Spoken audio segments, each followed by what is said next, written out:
Consider what it means to defend a country the size of New Jersey against simultaneous incoming threats from multiple directions at once, ballistic missiles from Iran, drones threading through radar coverage gaps, rocket barrages from the north, and now a reopened front from Yemen as Houthi forces add another vector to an already saturated defensive picture. Tel Aviv is absorbing impacts. Haifa, Israel's most important industrial port city, home to critical fuel infrastructure and one of the country's primary maritime trade arteries, is under escalating pressure. Air raid sirens are cycling through multiple cities simultaneously. Residents are rotating in and out of shelters, not as an emergency measure, but as a daily and nightly routine that is grinding civilian life to a halt. Iran's latest barrage combines ballistic missiles with drones in a deliberate sequencing pattern.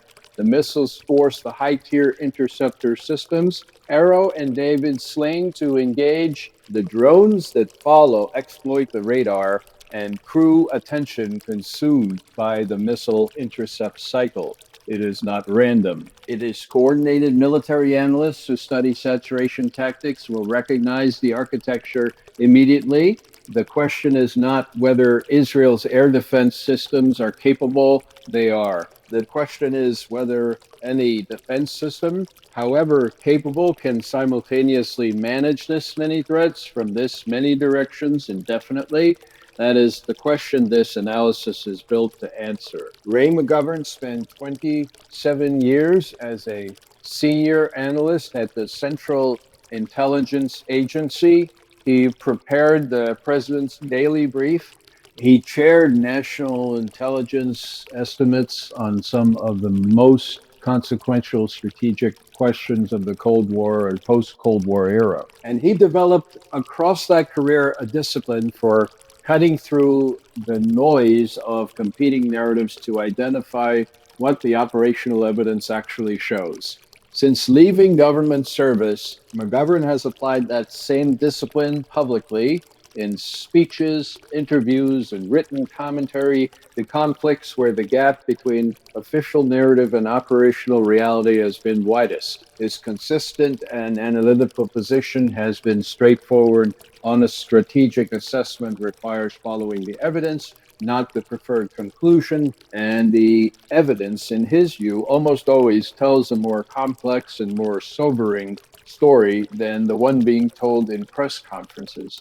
That framework is essential here because what is unfolding across Israel's airspace right now is not, in McGovern's analytical tradition, a story about Iranian aggression meeting Israeli resilience. It is a story about strategic design meeting physical limits, and physical limits, unlike political narratives, do not bend under pressure. They break. McGovern's analytical framework begins with a question that separates serious strategic analysis from surface level coverage. What problem is the adversary actually trying to solve? Iran's problem, as McGovern's tradition would frame it, is not how to destroy Israel's military in a single decisive engagement. Iran does not have that capability, and its strategists almost certainly know it. Iran's problem is how to make continued Israeli military operations against Iranian nuclear infrastructure, against Hezbollah, against Iranian aligned forces across the region,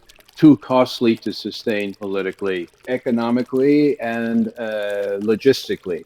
The multi-front architecture currently being deployed against Israel is the operational answer to that problem. Each front serves a distinct function within the overall design. Iranian ballistic missiles force engagement of the most expensive interceptor Aero 3 units that cost between $2 and $3 million each and cannot be replaced faster than Boeing and Rafael can produce them, which is 60 to 80 units per year. Drone waves exploit the gaps created by missile intercept cycles, slipping through radar seams when processing capacity is most consumed. Houthi launches from Yemen at a southern vector that forces Israeli radar and intercept assets to distribute across a wider geographic arc thinning coverage density at every point. McGovern has consistently pointed out across his public record that the most effective asymmetric strategies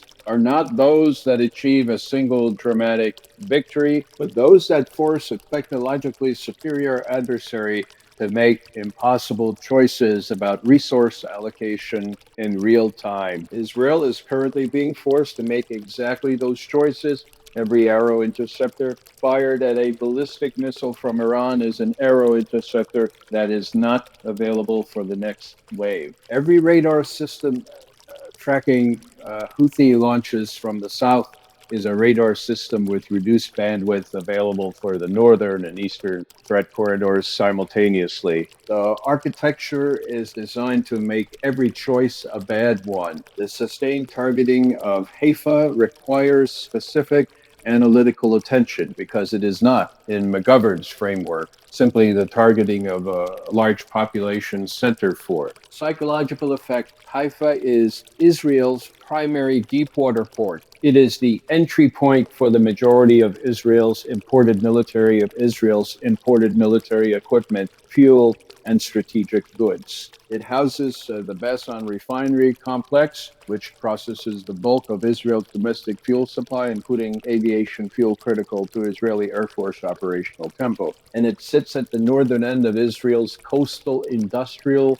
corridor, which provides a significant share of the country's defense manufacturing output. Sustained pressure on Haifa, even falling well short of catastrophic infrastructure destruction, creates compounding friction across multiple critical systems simultaneously. Port operations slow under repeated alert cycles. Refinery output is constrained by damage assessment, shutdown protocols, and workforce evacuation. Supply chains for military fuel and equipment develop delays that accumulate over weeks into meaningful operational constraints. McGovern's documented analysis of asymmetric conflicts has consistently identified this pattern. The most strategically significant infrastructure campaigns are those that impose sustained friction rather than single decisive strikes.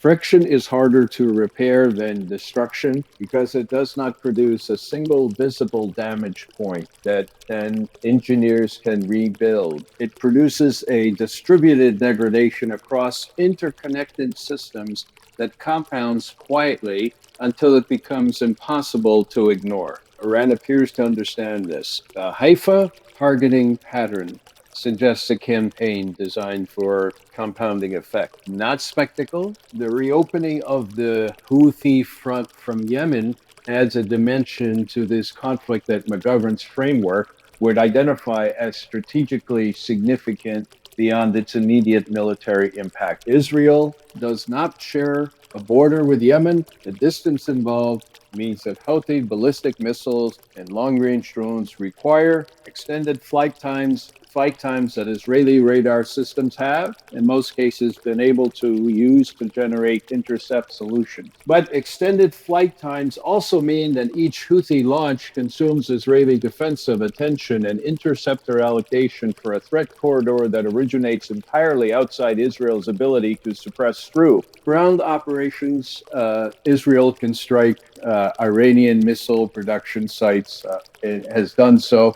It can strike Hezbollah positions in Lebanon. It has done that as well. But striking Houthi launch infrastructure in Yemen at the distances involved against a dispersed and hardened target set requires a sustained air campaign that would itself consume enormous resources and generate its own set of strategic complications. McGovern has argued throughout his public career that one of the most reliable indicators of strategic overextension is the emergence of fronts that a military force cannot close, only manage. Yemen, in that framework, represents exactly that kind of front for Israel.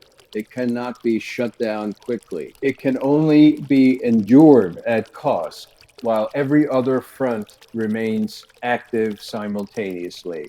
That is the definition of strategic overextension. And it is, in McGovern's analytical tradition, one of the most dangerous positions any military force can find itself in. Every intercept percentage cited in this analysis represents at its margins an impact that reached the ground. McGovern has never allowed strategic analysis to become fully abstracted from its human cost, and that commitment is worth honoring here. In Tel Aviv and Haifa, the people rotating through shelter cycles are not statistics.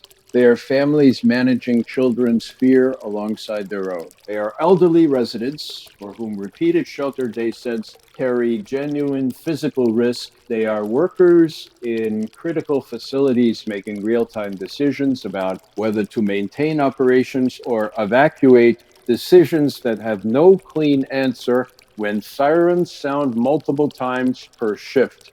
On the other side of this conflict, the populations of Iran, Gaza, and Yemen are absorbing their own compounding costs in lives and infrastructure and environmental contamination that will persist for generations. Petrochemical strikes release toxins into air and groundwater that do not respect ceasefire lines. Unexploded ordnance remains in soil for decades after the last missile lands.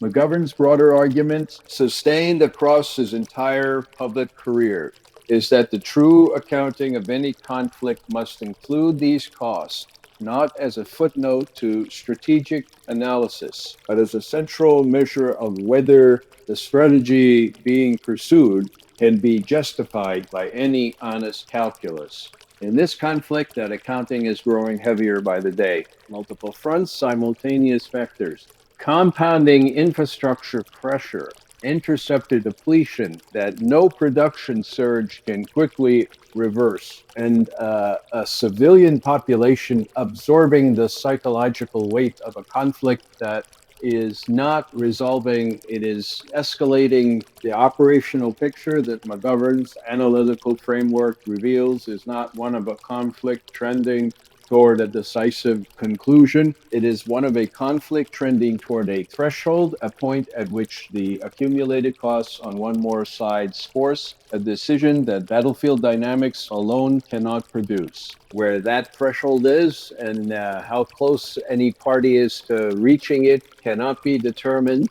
from open source analysis alone. What can be determined is that the current trajectory is not sustainable for anyone involved. History has consistently shown that conflicts which cannot be won tend to end not in victory, but in exhaustion. The question worth sitting with is who exhausts first and at what price? If this analysis gave you a clearer picture of what is actually unfolding, consider sharing it with someone who is only seeing the headlines